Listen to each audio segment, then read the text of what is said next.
नमस्कार दोस्तों, 6 साल पहले पूर्व प्रधानमंत्री स्वर्गीय अटल बिहारी वाजपेयी के मिशन शक्ति ने अमेरिका ही नहीं बल्कि पूरी दुनिया को हैरानी में डाल दिया था।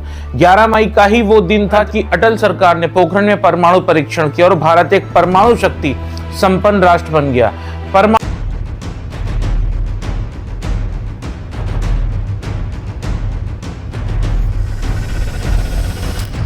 शक्ति संपन्न होने के बाद भारत रक्षा क्षेत्र में लगातार तेजी से विकास कर रहा है। आज भारत के पास 5000 किलोमीटर रेंज वाली बैलिस्टिक मिसाइलें हैं, सबमरीन है, 3000 किलोमीटर रेंज की 4 सबमरीन बेस्ट मिसाइल सिस्टम है जो कि पाकिस्तान और चीन को भी अपनी जद में ले सकता है।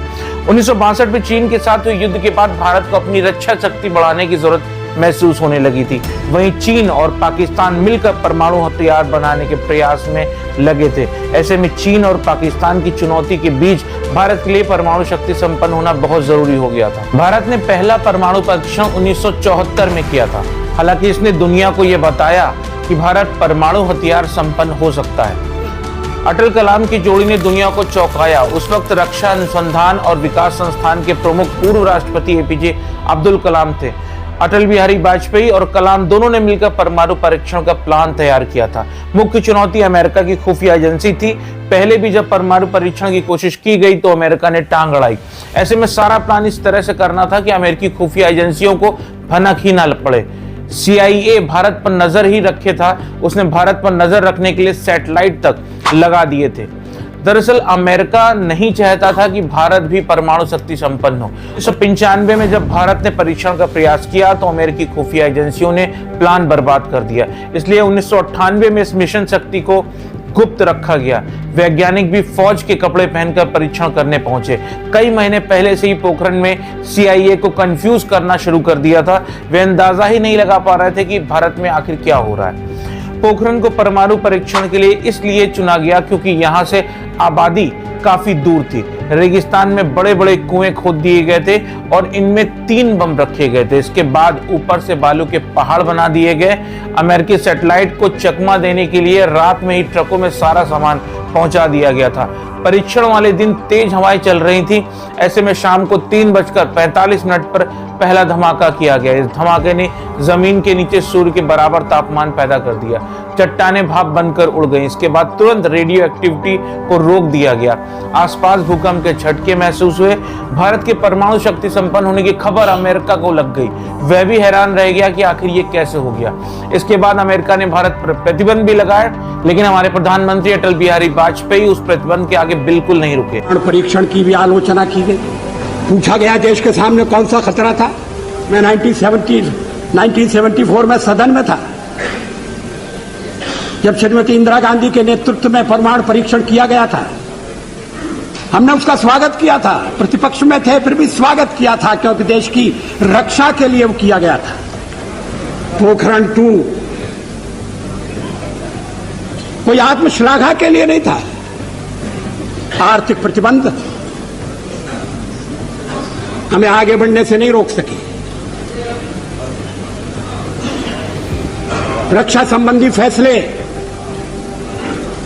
करने से हमें विरत नहीं कर सके।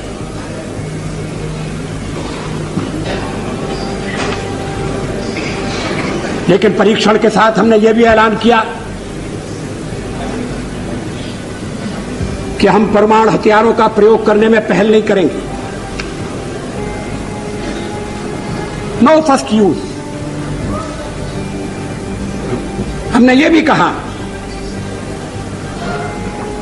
कि जिनके पास परमाणु शस्त्र नहीं है हम उनके विरुद्ध उनका उपयोग नहीं करेंगे।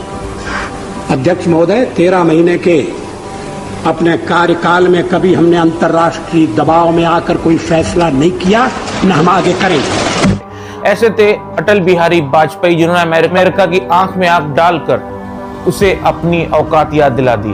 अब आते हैं वर्तमान में। 20 जनवरी 2025 डोनाल्ड ट्रंप ने अमेरिका के 47वें राष्ट्रपति के रूप में शपथ ली, जिन्हें प्रधानमंत्री का घनिष्ठ मित्र माना जा रहा था। पर एक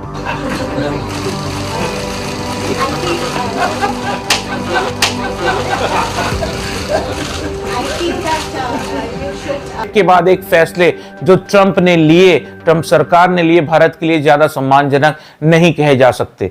अवैध प्रवासियों के मुद्दे पर ट्रंप ने भारतीयों को वापस भेजने को कहा, जिसे प्रधानमंत्री श्री नरेंद्र मोदी ने स्वीकार भी किया।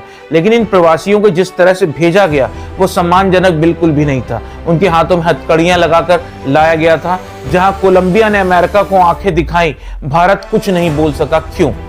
आखिर भारत किस तरह से अमेरिका को दोस्त हुआ, या अमेरिका किस तरह भारत को अपना दोस्त कह रहा है जब वो उसके नागरिकों के साथ ऐसा अपमानजनक व्यवहार कर रहा हो? अगर अमेरिका भारत को अपना दोस्त बोलता है तो फिर ऐसा व्यवहार क्यों? राष्ट्रपति ट्रंप ने यूएस एड के मुद्दे पर प्रधानमंत्री श्री नरेंद्र मोदी का नाम लेकर बोला कि वे $21 मिलियन के लिए $21 मिलियन बोलते हैं, कभी $18 मिलियन बोलते हैं। इस तरह के बयान देना क्या ट्रंप को शोभा देता है? $21 million going to my friend Prime Minister Modi in India for voter turnout. We're giving $21 million for voter turnout in India. What about us? I want voter turnout too, Governor. कि मजाक चल रहा है? आप America के राष्ट्रपति हो तो कुछ भी बोलोगे? कि हमारे प्रधानमंत्री श्री नरेंद्र मोदी के सामने ट्रंप बोल रहे हैं $21 मिलियन आपको दिया जाता है, लेकिन उस समय प्रधानमंत्री श्री नरेंद्र मोदी के सामने बोला गया, फिर भी उन्होंने कोई जवाब नहीं दिया। क्यों? उसके जस्ट बाद, यानी उसके बाद भारत पर रेसिप्रोकल टैरिफ लगाऊंगा, ये भी ट्रंप ने बोला। अमेरिकी जो संसद थी वहां से बोला गया। आखिर किसको धमकाना चाह रहा है अमेरिका?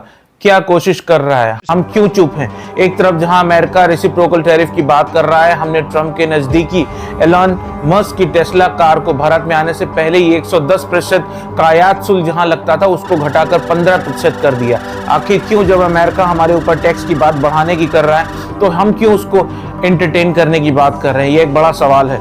प्रधानमंत्री जी, पूरा देश आपके साथ है। आप जो भी भारत के सम्मान और हित में जवाब दें, हम सब आपके साथ हैं।